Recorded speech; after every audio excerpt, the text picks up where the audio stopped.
Hello everybody, and Jess here, and welcome back to Helck episode 3, where the story, I think, will truly begin. Because so far, the first two episodes were mostly an introduction to the general state of the world, an introduction to who Helck is, to who other characters are, stuff like that.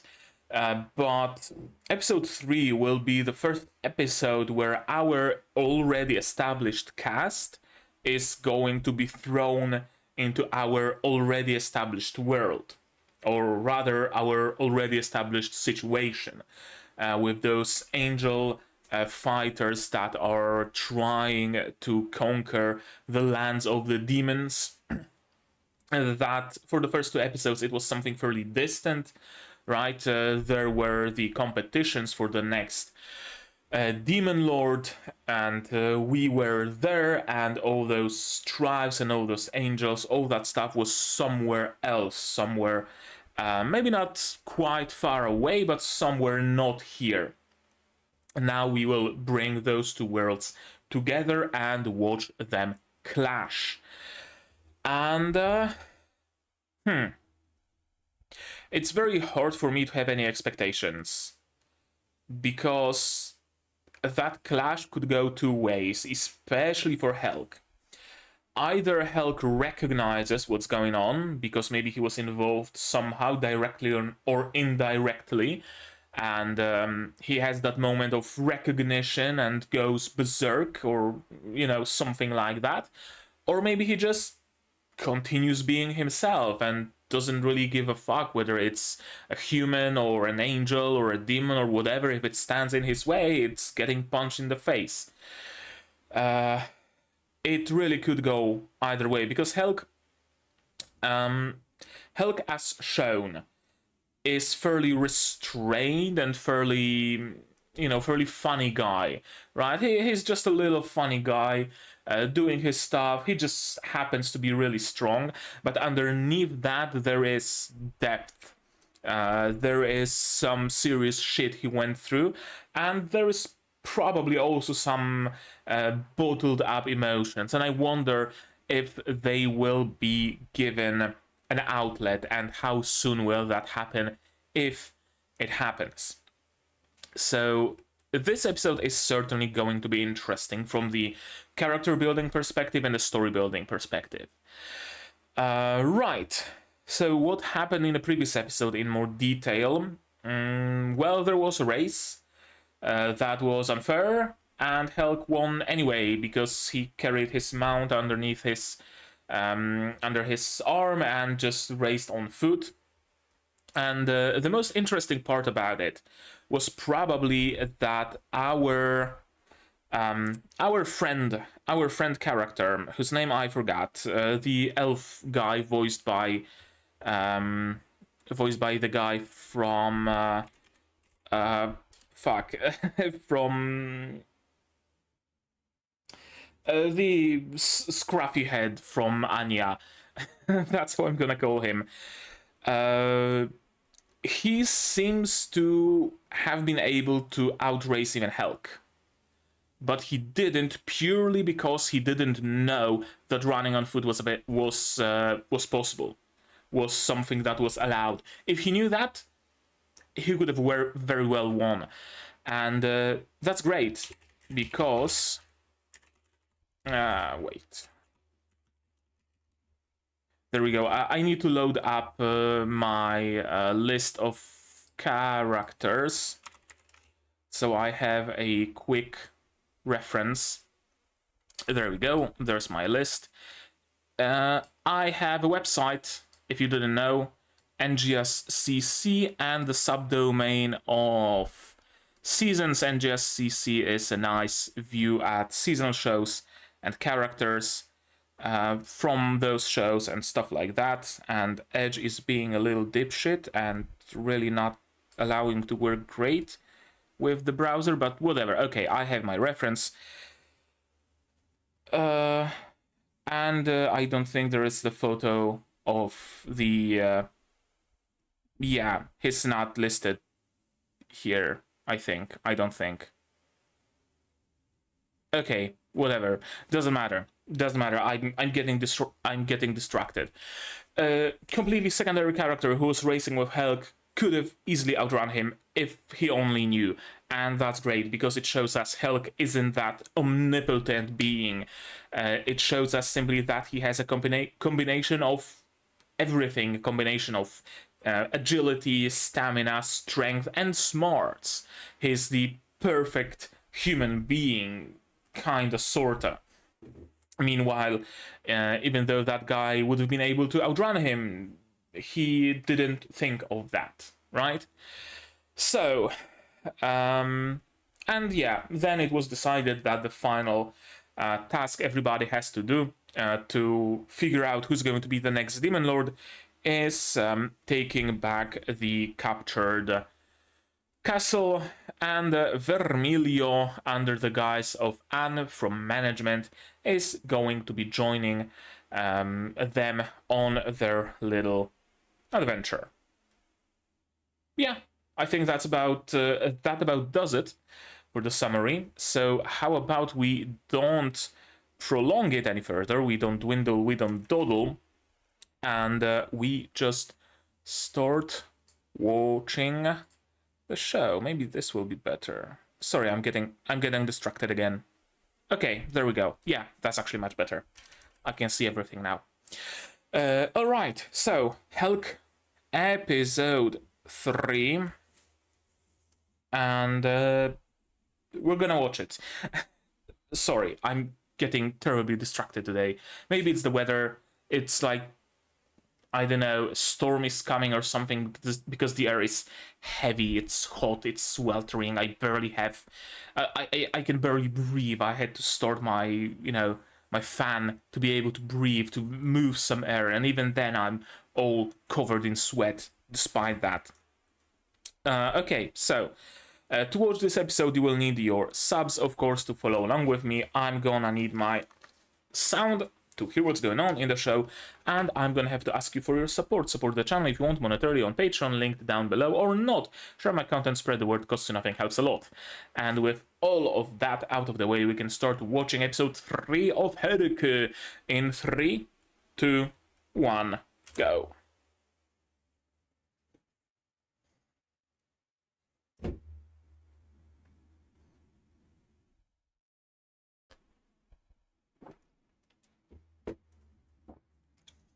Okay, so we're getting last time on Dragon Ball Z, Castle Urum.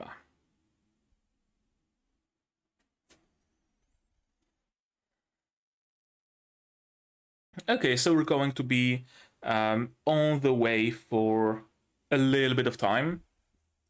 It's unlikely to just be a time skip to when they are already at Castle Urum.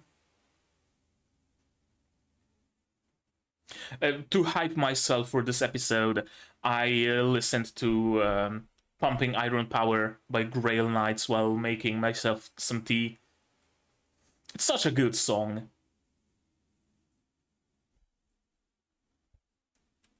And the tea today is black tea with pomegranate and bergamot. So essentially Earl Grey with pomegranate.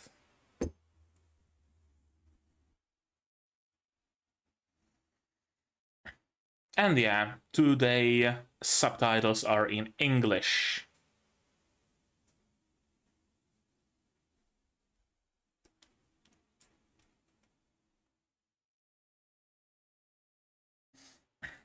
It's your common sense that will be smashed to bits. Where have I heard that line? It was some other anime where the character, maybe the main character, maybe someone else, had a line something like, I'll smash your common sense or break your something along those lines?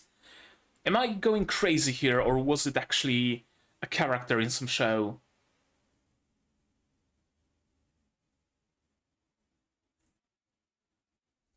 Enemy unknown. Been a while since I played XCOM.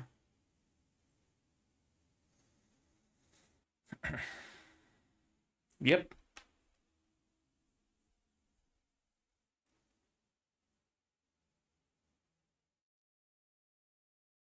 Maybe you should have sown some grass, I don't know.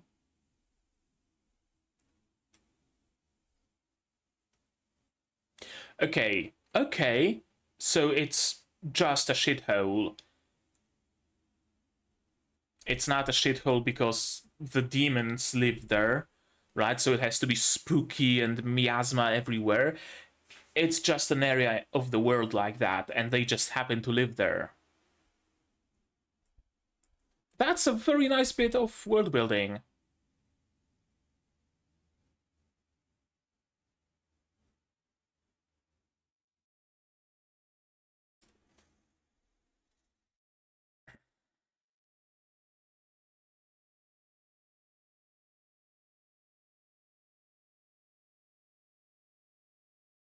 It better. I'm rooting for you. I genuinely hope nothing bad happens to her.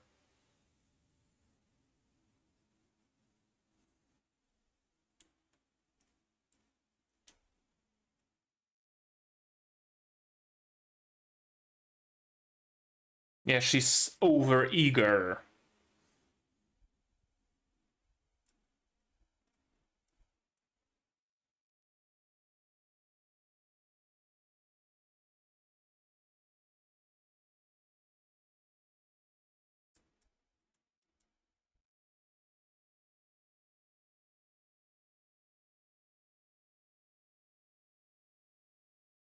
Magic? He has a very interesting voice.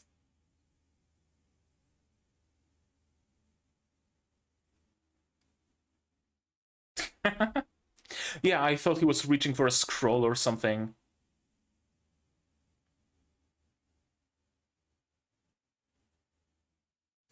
Okay. I mean, chocolate is made of beans. Cocoa beans, but beans nonetheless. No. I really like the ability system from Darker Than Black. Is he pushing a fart? Or is there gonna be a fart joke? Because beans.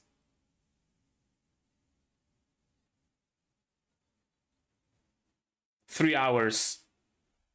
Okay, yeah.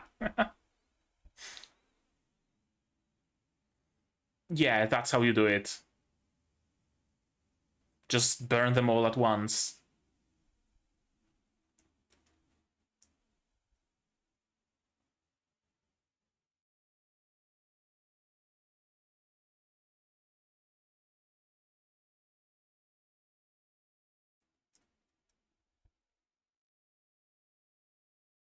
It looks surprisingly normal.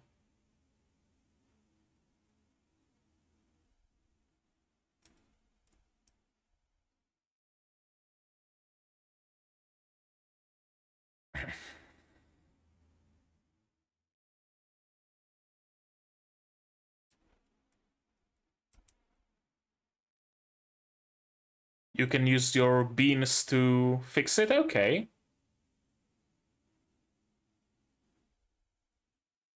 Inhuman stamina.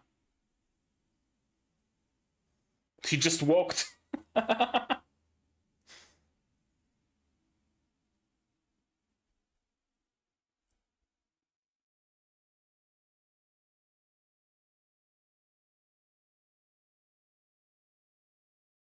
Restoration magic, just slamming it back in place. Oh, they're reading manga?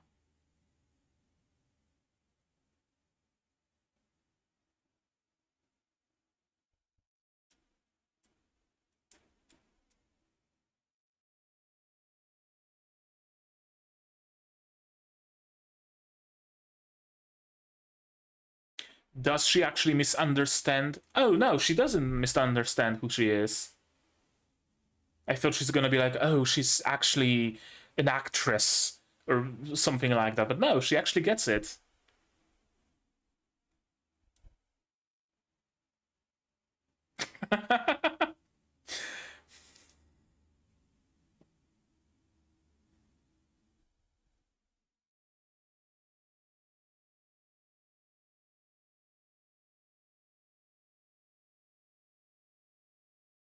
Yes. Let's keep to that version. Which one?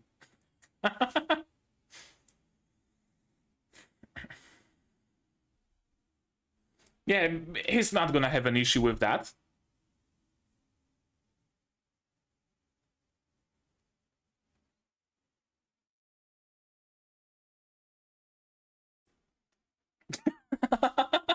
Okay.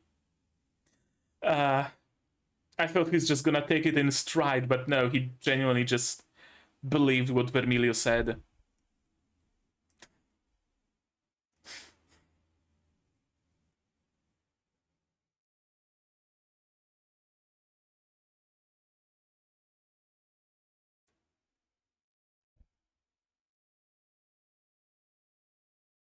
Eat up or you won't grow. No, she just doesn't look like plants.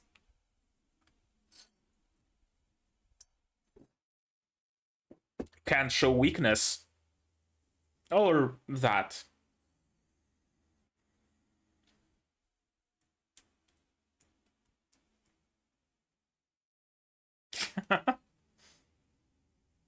And she's actually gonna love it.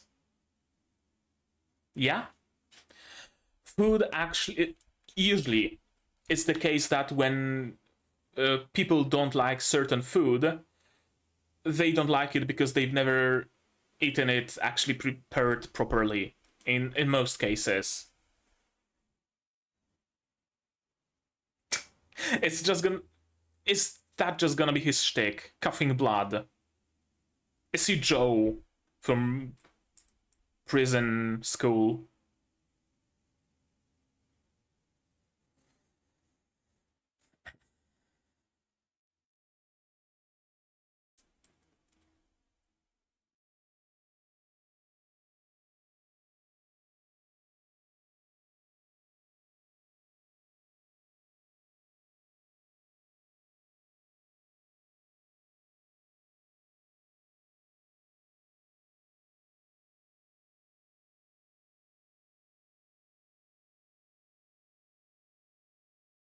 Yeah.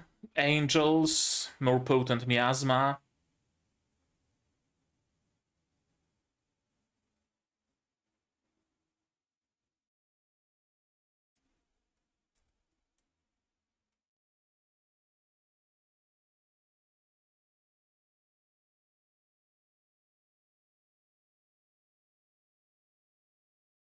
Yeah.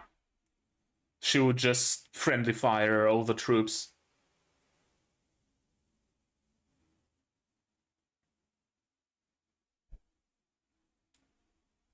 He's actually smart and competent. All the characters, well, not all of them, but most of them, really tend to surprise me.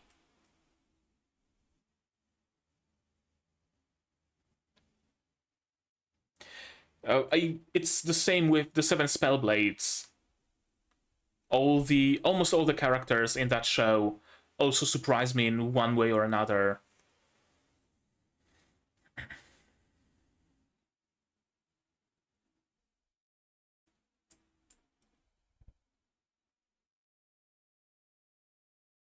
Okay, so both of them are brawlers.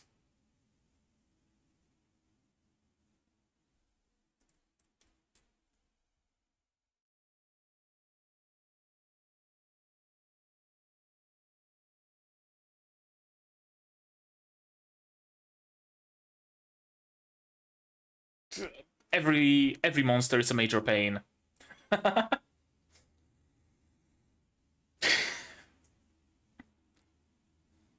They're just, watching animals at the zoo. He just pulled everything.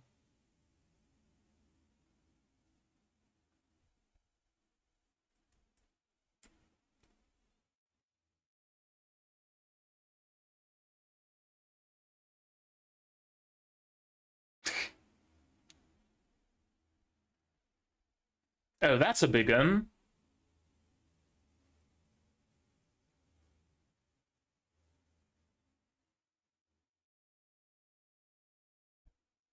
New world life form. And what might that be? And we already get an explanation, okay.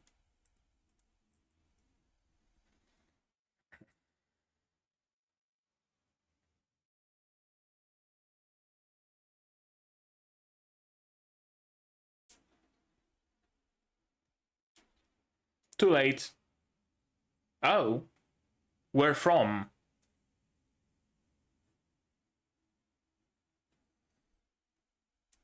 Okay, I'm assuming he beat one already. Perhaps when he was traveling inland.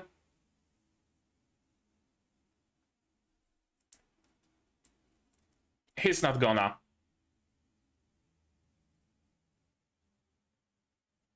He's just gonna punch it. One punch! No, just knee it in the face. Or just drop kick it. That also works.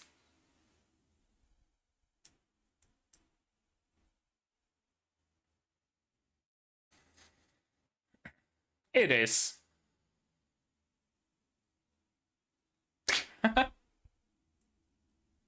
It's just a shiv.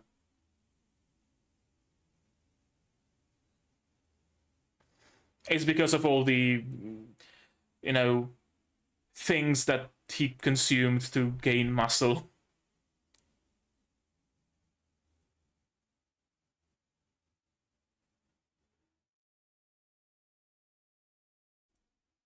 Yep. Okay, smart.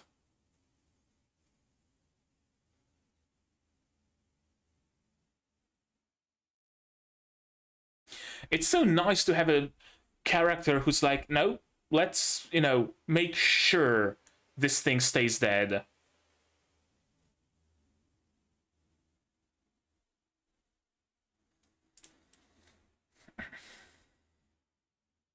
Or he met one during his travels.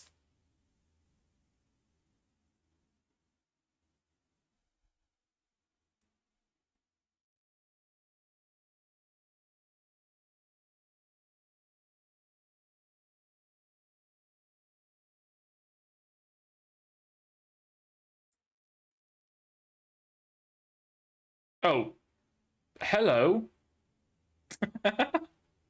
I love this guy. He just gets so easily amused and he's just so carefree. Speak friend and enter. Or that.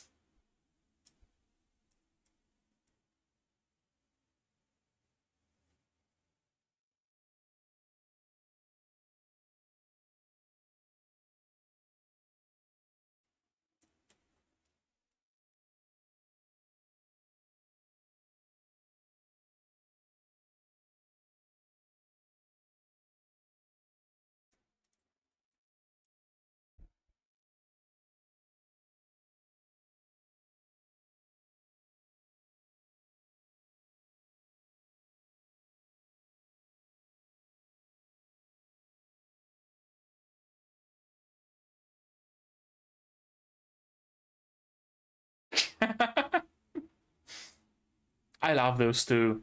And I love how much of a straight man she plays. Kenros. Kenros. Yeah, but it takes half an hour. It's not an act. You're just overthinking.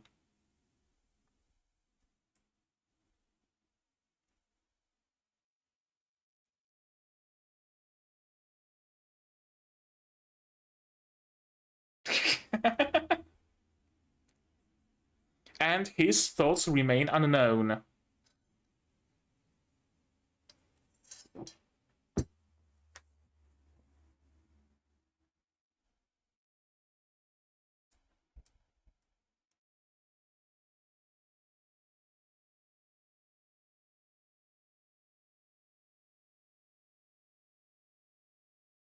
Oh?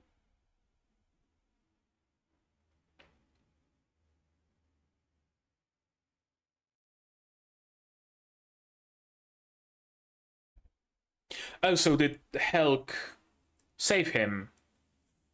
Okay.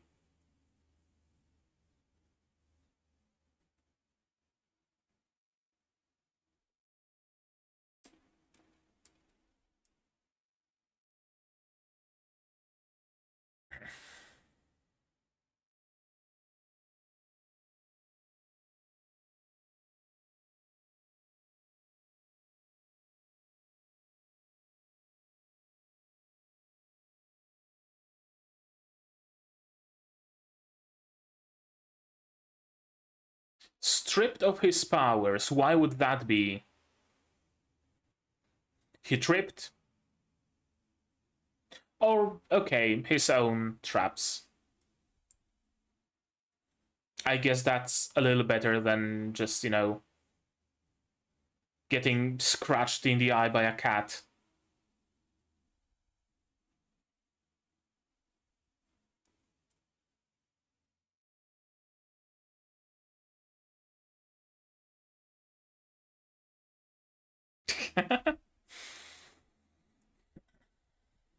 He wouldn't have survived. Yep.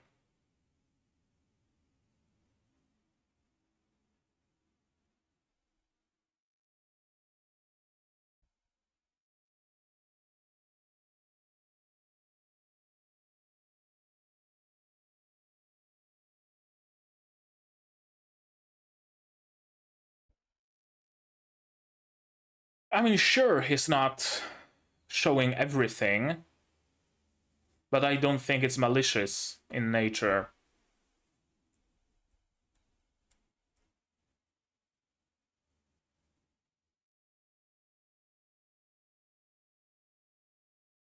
Where Helck?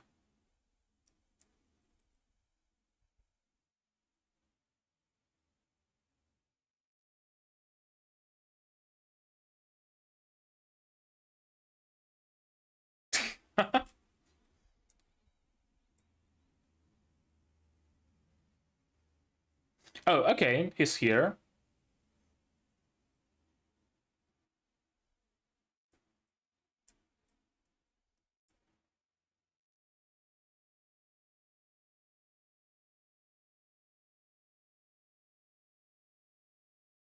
Not Helck. Yep, he's heading off as the last one. That's a face of determination if I've ever seen one.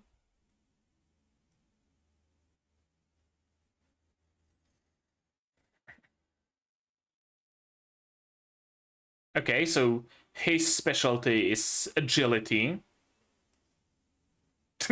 Protection, okay.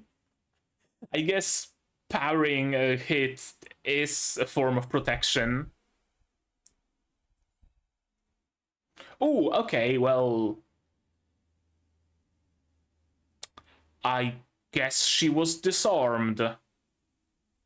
Forgive the pun. I hope she's not dead. Credits. Credits, of course.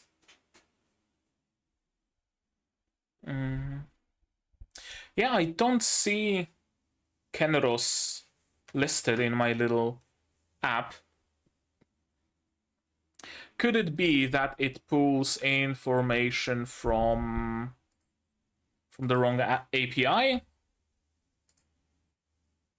Like it gets manga info and not anime info? No, because there's narrator listed, so it has to be anime info. I don't think manga would have a character of a narrator listed.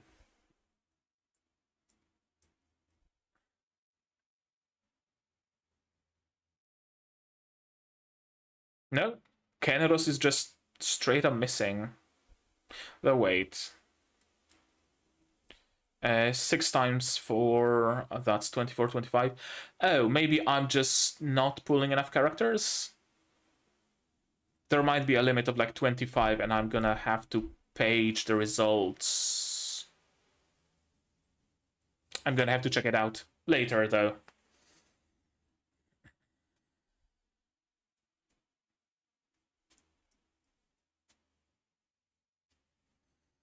clumsy love. Is there gonna be a love subplot between Helck and... stop, pause. Spoilers. Is there gonna be some love story, romance plot between Helck and Vermilio, I wonder? Maybe. Maybe not. I don't know. We'll see. We'll see in due time. What we will see now, however, will be this episode again. Shall we? Yes, we shall, of course. Right, last time on Dragon Ball Z. A little bit of a map, underground path, and Castle Urum. I honestly thought we were gonna spend a little bit more time on the road, but apparently not. Apparently we just beelined it to Castle Urum, essentially. The unknown enemy. This is interesting. Usually the world of demons in pretty much whatever media you want, be it manga or anime or light novels or whatever, it is a hellhole with purple sky and miasma ever present in the air and monsters strolling about and whatnot, but the demons never actually, like, you know, worry about it, never actually bother with it. It's just how it is, and they kind of like it this way. That's at least the vibe I'm always getting whenever there is some sort of a world of demons. That, you know, there's miasma in the air, cool, we're all immune anyway, and it keeps the humies at bay. And there are monsters, yeah, sure, but we can use them for our, you know, I don't know, mounted combat, or maybe to carry wares or stuff like that. So it's not bad in general, and that's usually the vibe. But here we see that the demons don't like that situation. Sure, the land is overflowing with an invisible toxin, and they don't like that situation. They just happen to live there. It's not necessarily the land that made the demons, because they aren't fit for living there. It's not the demons themselves who made the land, because I doubt they would willingly poison their own air, but they just happen to live there. You know, it's no different than a person who just happens to find a place to live in a marsh or in a city despite loving the rural life, or finding a place to live in bumfuck nowhere, Nevada, while loving the life in a big city, right? It's no different than people just settling down in unfavorable spots. So that's very interesting, and it immediately makes both the demons and their land and their situation so much different than the usual trope of demons live in a demon realm, and thus the demon realm is demonic in nature. It just checks out. They don't want to live in a demonic realm. They want green grass and blue skies just like anybody else does. Yeah, I'm a little envious of the humans that get to live here. Exactly. Toxin strange looking bugs. By eating some beans. Again, chocolate is made of... although, do cocoa beans count as actual beans, like in legumes? Or are they just seeds of a... I think they count as seeds of a cocoa fruit. I don't know the you know, categorization.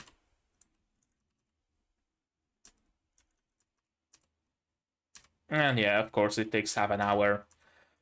Barrier to keep them safe. That's a very normal building, you know, very like modern-ish building. This thing wouldn't be out of place in a, I don't know, in in a European city or in a Japanese city or anywhere else. It's not medieval particularly, it's not particularly fantasy, it's just a block of concrete with some chimneys up top. Like, I wouldn't blink an eye if something like that stood on the other side of the road from me.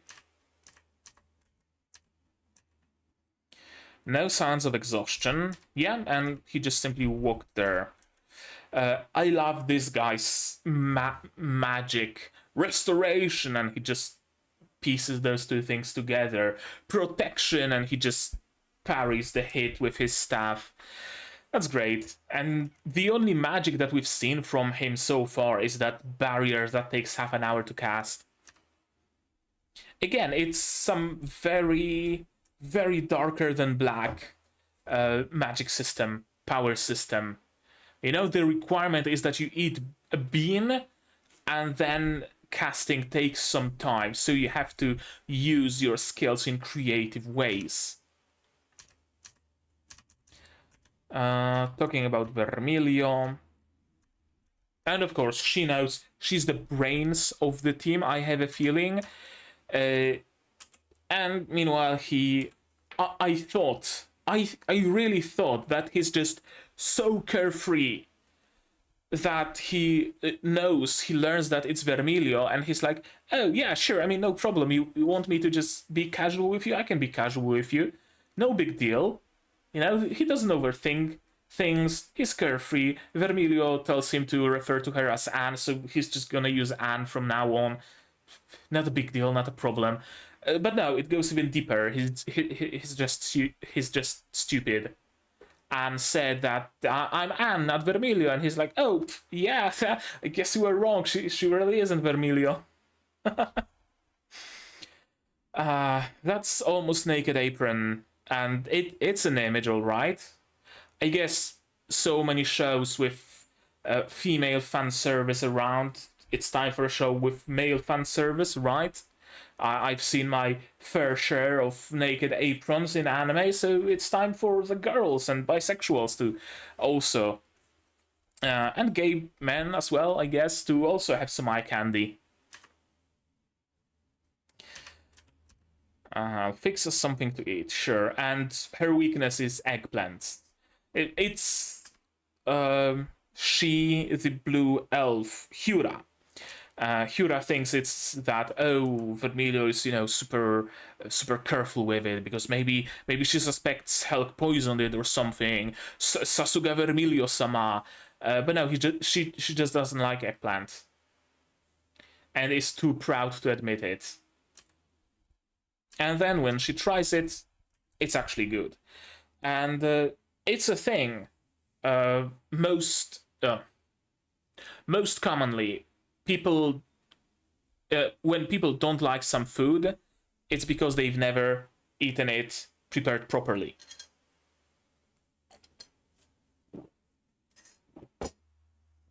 It's I know it from my own example. I was never a huge fan of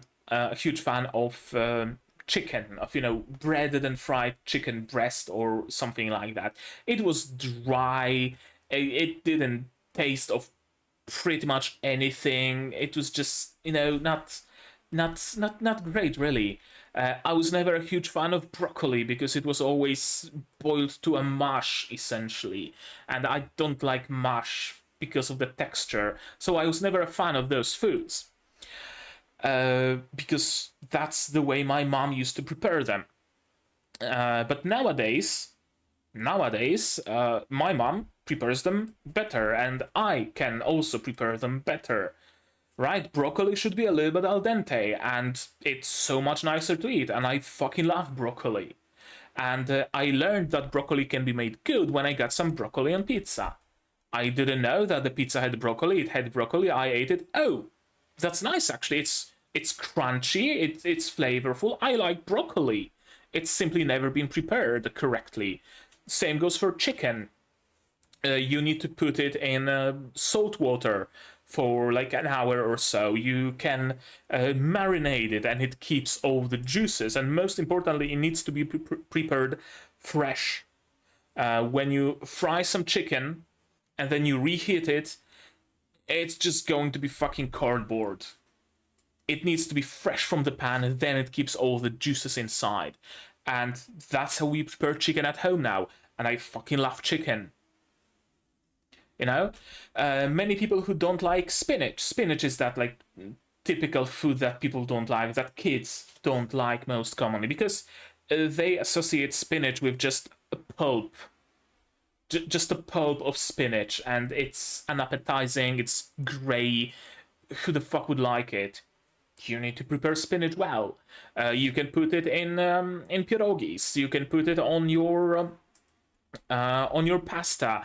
You can put it in roll it in your like crepes or pancakes, and it's great. And even when prepared properly in the mush form, that mush can also be great. I fucking love mushy spinach, but it needs to be prepared well. You need some sour cream, you need some beaten egg, you need a lot of garlic, you need a lot of salt. Then it's amazing. If you just fucking boil spinach, no, that's not how you do it. It's a little bit of an aside, a little bit of a digression, sure, but I really feel like it's important to talk about. Honestly, it's very often very weird to me how opposed people are to certain foods, and they talk about those foods in ways that I just don't understand it, because it never tasted that way to me. Eggplant, for example, people say eggplant is bitter. Not if you salt it and let it lay in salt for a couple of hours, then you wash the salt off. It's not gonna be bitter, for example. So my advice to you guys: if there's some food that you don't like, that you've never eaten since childhood, but you didn't like it during childhood, try it now. And try to prepare it properly. Look it up on YouTube, look it up in a cookbook, whatever, and prepare it according to spec. And try to eat it that way. Maybe it turns out it simply was never prepared properly, and you're gonna find your new favorite food. Guarantee. Another thing, I was also never a huge fan of green tea. It was always bitter to me. Turns out you just need to lower the heat of the water. It needs to be not 100 degrees, but like 85-ish. And you add a little bit of sugar, a little bit of maybe honey or something. You pull it out. You don't let the tea bag soak in for too long. And green tea is actually great. Again, when prepared properly. Okay, that was a bit of a rant, but let's continue. Let's not waste time on that. What are they playing? I don't know. That's just gonna be his gimmick. I'm assuming just coughing blood. They deported from the rest area. Toxin is especially potent. And of course she's gonna be worried about Vermilio. But she works better when she's alone, because she doesn't have to worry about burning her own troops, for one thing. And of course we need to prepare this place from the Winged Knights, because who knows if they're not planning to go further inland. Might very well be the case, and we cannot leave the next city over just undefended. Cool thing about this character. Again, we have certain expectations, and those expectations are shattered in a very positive, very good way. We see him being fairly kind of stupid, kind of silly, and he's coughing blood and haha comedy. But no, it turns out he's actually a capable strategist. He actually knows what he's doing. He can actually speak well to his underlings and explain things properly and convince them. And he knows about strategy. He knows that they cannot leave the city undefeated. He knows the strengths and weaknesses of his allies, etc., etc., etc. that's really, really, really cool.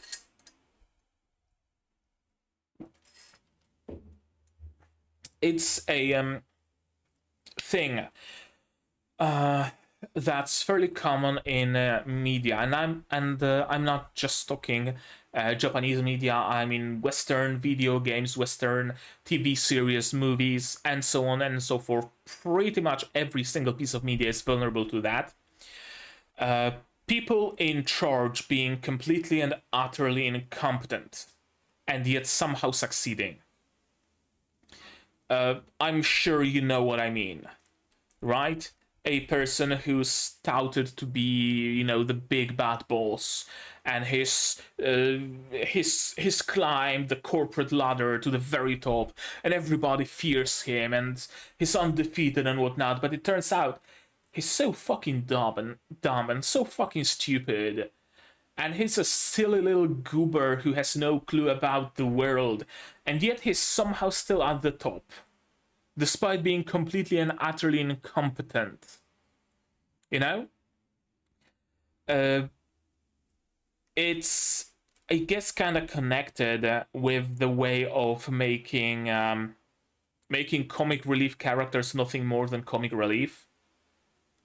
Right? You have a CEO of a company who's completely and utterly incompetent, and his incompetence is funny. But how the fuck does he remain the CEO of that company? How the fuck does the company remain afloat with someone like him on the helm? It kind of breaks the suspension of disbelief a little. When you have someone who is competent, but can also be a little silly at times, can have some quirks, is an actual character and not just a trope, you get this. You get someone who can have some fun moments, who can be a little bit of a comic relief, but at the same time, you can see why he was one of the 4 demon generals or whatever. Because he actually fits the bill, he actually is competent, he actually knows how to fight. You know? I like it. I really, really do.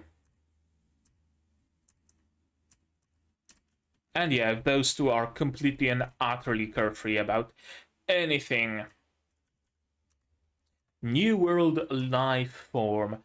I have to wonder about the nature of the toxin, poison, whatever, and about the nature of those creatures. I have a feeling.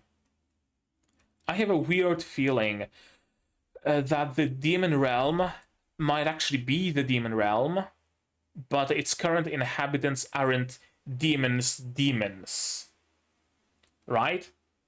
That this realm was inhabited by creatures like this and by monsters, and those are the actual demons, and then the elves, or whatever you want to call them, or what's the usual name used for not quite human beings, not humanoids, but not beast folk, but yeah, humanoids, beast folk, etc., just settled there, perhaps because they were chased away from the human realm because xenophobia. And those are actual residents of this world, which explains why they are immune to the poison and even revel in it, are even empowered by it. Actually, I guess it's worth noting down. So let's do exactly that. Where are you, Helck? There you are. The non-realm is inhabited by migrants. The actual residents are monsters and newer life forms and new world life forms. Something tells me instead of new world life forms, they should be called old world life forms, but that's just a feeling. And of course, Helck goes to fight it alone. Not a punch, not sword, not punch, not a knee, just a kick. Just a regular drop kick. And then the sword, except it's not a sword, it's a shiv. It doesn't even have a guard. Like, it looks, when it's in the scabbard, like it would have a guard, like it would have a tsuba of some sort. But no. No, it's just a decor on the scabbard, and it's a shiv. It's gonna be a significant shiv, isn't it? Yeah. It looks like a broken blade of a sword wrapped up in some fabric to create a handle. His brother's sword, something like that. Something similar was a plot point in, I think, Shadow of Mordor games, where the main character had a broken sword and used it essentially as a dagger, as a shiv, but it was a broken sword that he would use. And I think some other character as well, either in some game or in some anime or in some manga, would also use just a blade of a sword. Noragami. Noragami, also just a blade of a sword. Yep. Let me put it here. Helck's shiv is a broken sword blade. His brother's question mark? We'll see about that. And of course he doesn't need to even pull it out because the demonic being was extinguished in just a single kick. This is great. Again, it shows me those characters are actually competent at what they're doing. I'm gonna burn its corpse just to be extra safe. Please do. Absolutely. Way too often do characters in media fall and fail and are killed or stabbed or mutilated because they thought they defeated their enemy, but they actually didn't. It just rose up and attacked them again.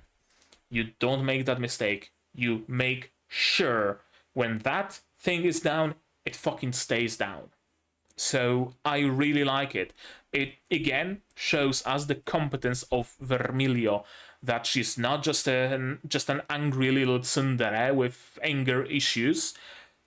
He is actually competent and he actually has some basis to be one of the four demon generals, or again, whatever the name is. Demon lords, demon generals, something like that. That was very impressive. I shall give you some chocolates. This is also interesting. I thought our efforts to keep the toxin from spreading were working. So, demons themselves are putting some effort to help the world itself. They don't benefit from it. They live in the toxic area anyway, but they don't want it to spread to the human realm. A huge act of selflessness. Notice how she doesn't say that there are efforts to purify the toxin, to remove the toxin or whatever, right? To make their world have green grass and blue skies again. No, the effort is at stopping the spread. That tells me they don't have a way to clean it up, but they want to at least stop it. We live in this hellhole, but we don't want the rest of the world to also become that hellhole. That also tells me another thing. The toxin is spreading. Perhaps if not for the efforts of the demons, it would have already spread all around the world. Something tells me the toxin is not entirely natural. There's a source for it. Something is producing it. and that's going to be a plot point. Perhaps not during the runtime of the show, but probably in the source material. Toxin will be very important. Toxin and its source are important. Yep. I said it already, but I really love the plain designs in this show. It's just a face. They didn't even draw his eyes, his clothes, nothing. It's very like late 90s, early 2000s, or like even not even early 2000s, but it's a very 90s design of a character. Just a pink blob with a face, like Filthy Frank. I really, really like it. This show in general is giving me heavy vibes of like early 2000s, late 90s show, and it's made in current year. And all that matters is taking care of the leader. Kenarus is a master of speed. Yep, he is kinda useless so far. She has a brain, she has a good hand on her shoulders, and of course, Helck is super strong. The three of them, Kenarus, Hura, and Helck, will form a team. I'm pretty much certain of that. And they will work amazingly well. 2 carefree idiots and 1 straight man. That's gonna be great. And probably Vermilio as another straight man as well, because we also need to have her in our team. She's the wife of the show, after all. Helck was incredibly strong, of course. And yeah, he was injured because of his own traps. He wasn't injured in battle. He wasn't injured by Helck. No, he just fell into a spike pit. Whoopsie doodles. I like that at least he was... Oh, the perspective is very wonky in this shot. I'm glad that at least he was damaged by something that was like meant to damage, right? Because I was afraid that his injuries were because he slipped under the shower or something equally ridiculous like that. It's a very common trope. You have a character, you know, all bloody, wrapped up in bandages, completely bedridden. Someone asks them, "Oh no, who did this to you?" And they're like, "Oh no, I was just trying to cook myself some rice." And oh, how did you get injured so much by just cooking rice? And they visit his home, his kitchen, and it's like bloody knives stuck in the wall and an exploded rice cooker and burnt pots and shit like that. You know what I mean? It's a fairly common trope. Even Marvel used it, where Nick Fury is missing an eye because a cat scratched him.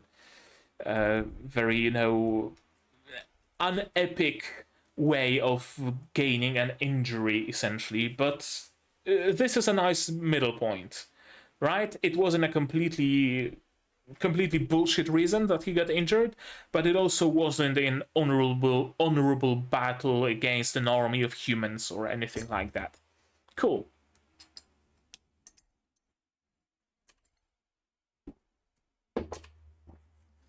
I guess I could sum it up as this show doesn't treat anybody as an idiot. It doesn't treat the viewers as idiots, and it doesn't treat the characters as idiots either. And that's something very 90s, very early 2000s. Shows and media in general that is smart. That actually expects the viewer or the player or whoever to put some mental effort into engaging with that piece of media, right? Instead of just throwing, "Oh, did I just do this with my mind? Oh, holy frick, he's right behind me, isn't he?" Kind of a slop at our faces. Helck is different, of course. Some part of him is lying to us, probably. Although I wouldn't call it lying, I would call it hiding the truth. And I like the fact that we, the viewers, don't know the truth either. Nobody knows the truth besides Helck, and Helck is an enigma. Cool. I really, really like it.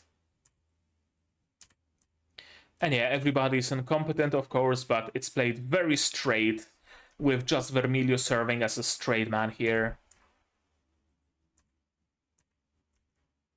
And again, his curviness. Well, whatever. Time to get out there and do my thing. That's a face. That's a face, alright.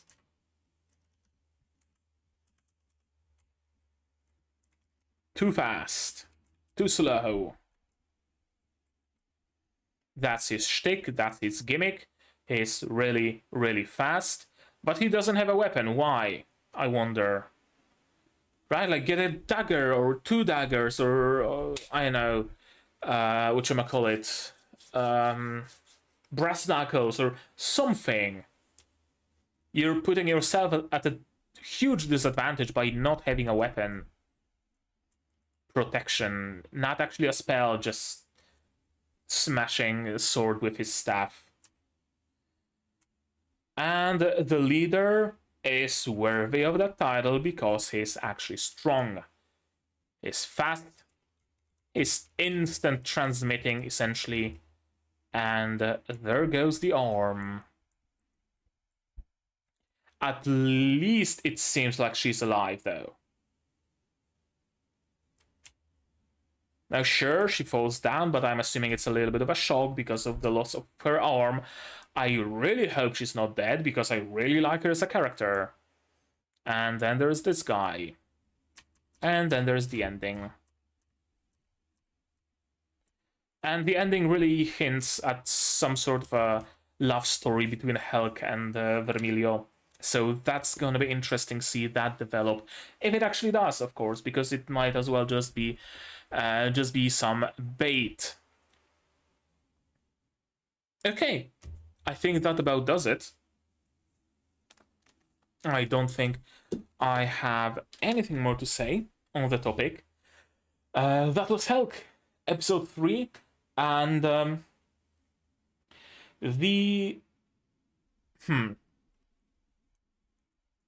not actually entirely certain what should I say. I wanted to discuss pacing, I guess, but I'm not sure if it's worthy of discussing, kinda, because it's not particularly bad and it's not particularly great either. It's just okay.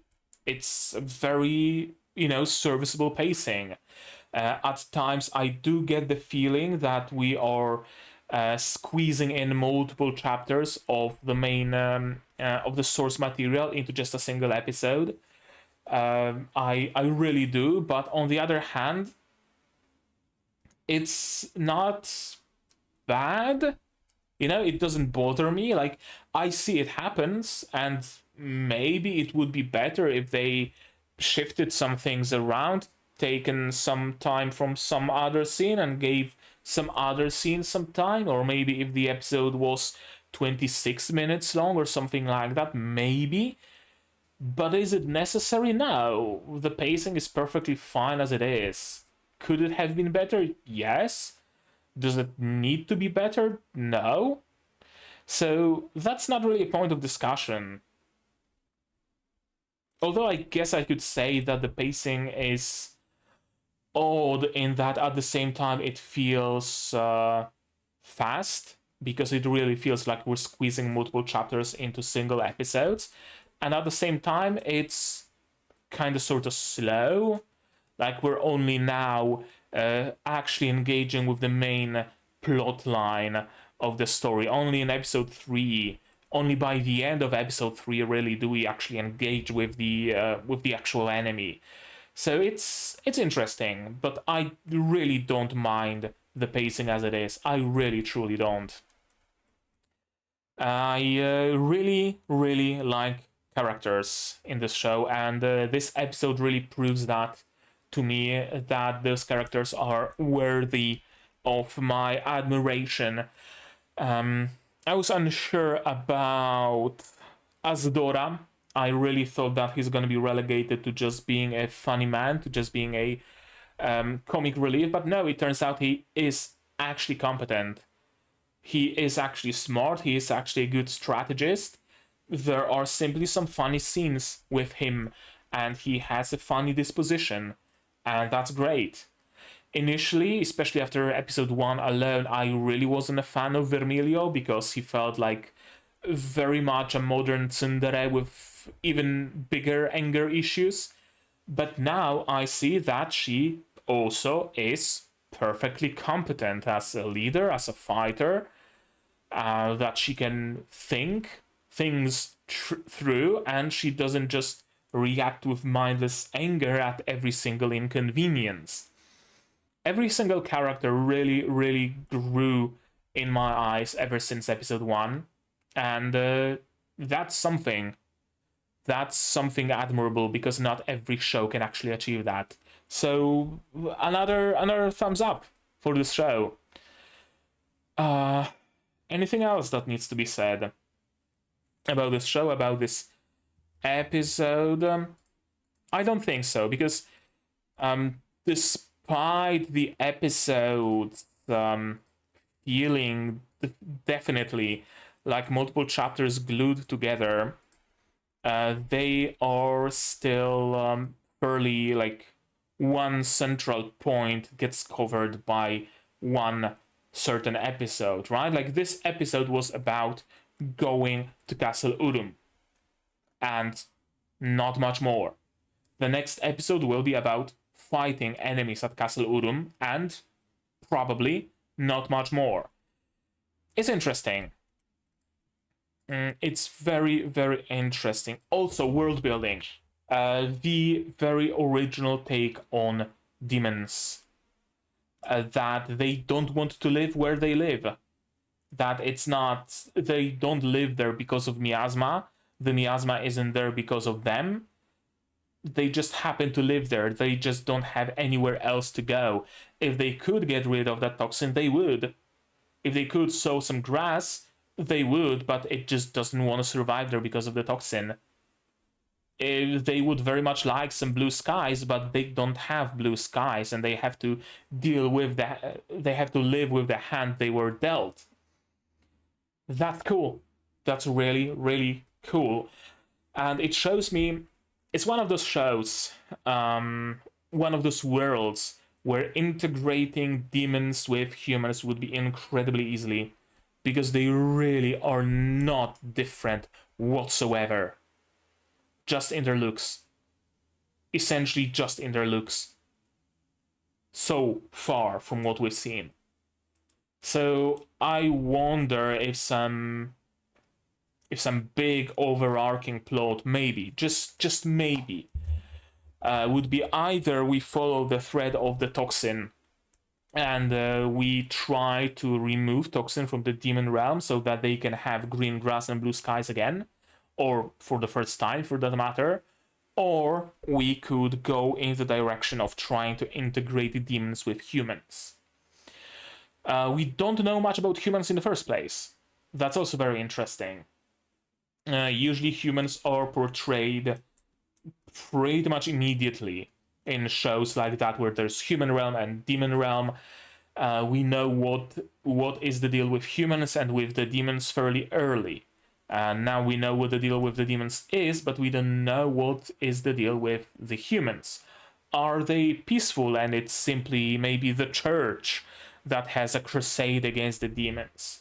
Maybe it's just one particular country, or rather that particular country's king that dreams of getting the lands of the demons to himself. Or maybe all humans, humanity in general, is just a bunch of xenophobic scumbags, and even 5-year-old children are singing nursery rhymes about eviscerating demons.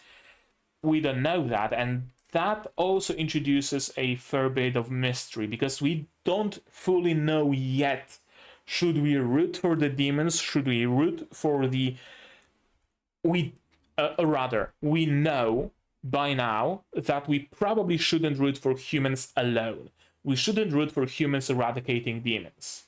But we don't know whether we should root for demons eradicating humans or should we root for coexistence yet. Very interesting. This show really takes its time with introducing things like that, with giving us answers to those questions, with showing the viewer what they should do, what they should think. Even then, it does it very sparingly.